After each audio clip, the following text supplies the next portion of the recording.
Everyone agrees that pain is a universal human experience. We now know that pain is 100% of the time produced by the brain. This includes all pain, no matter how it feels, sharp, dull, strong or mild, and no matter how long you've had it. You might have had it for a few weeks or months. This is called acute pain, and it's common with tissue damage, say from a back injury or ankle sprain. And generally, you'll be encouraged to stay active and gradually get back to doing all your normal things, including work. Or you might have had it for 3 months or more, and this pain is generally called persistent or chronic, because in this type of pain, tissue damage is not the main issue. What's less clear, though, is when you're told you have chronic pain, is knowing what's best to do about it. Well, in Australia, chronic pain is a really big problem. In fact, 1 in 5 people have it. Having a brain that keeps on producing pain, even after the body tissues are restored and out of danger, is no fun. Some people say it still feels like they must have something wrong. But that's just it.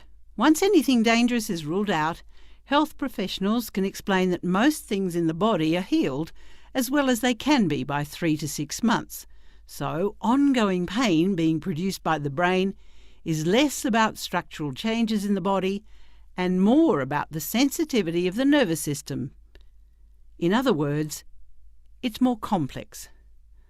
So to try and figure out what's going on, you need to retrain the brain and nervous system. To do this, it's helpful to look at all the things that affect the nervous system and may be contributing to your individual pain experience.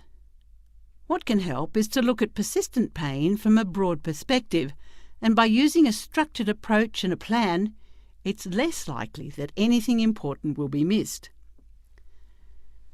Let's start with the medical side. Firstly, taking medication can help, but only to a limited extent. It is the more active approaches that are necessary to retrain the brain. So using medications to get going is okay, and then mostly they can be tapered and ceased.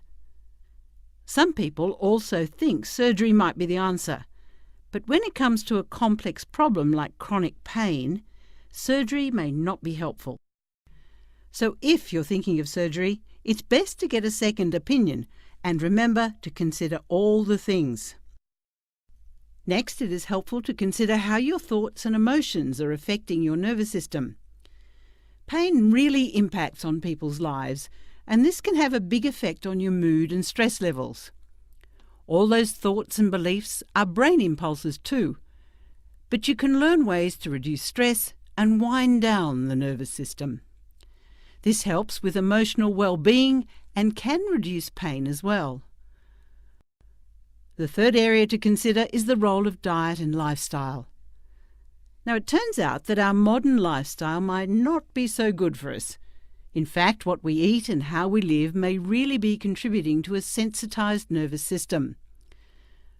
Looking at all the things like smoking, nutrition, alcohol, and activity levels, and seeing if there are any issues is a good beginning, and these things can go on your plan.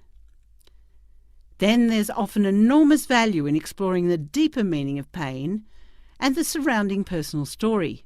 By stepping back and looking at all the things that were happening around the time the pain developed, many people with pain can make useful links between a worrying period of life and a worsening pain picture.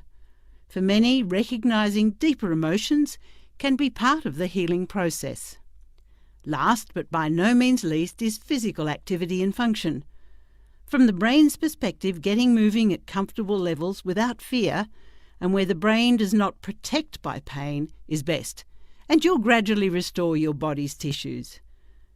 So, to sum up pain, it comes from the brain and it can be retrained, and when looked at from a whole person or broad perspective, gives you a lot of opportunities to begin. So, get a helping hand if you need it, set a goal, and begin.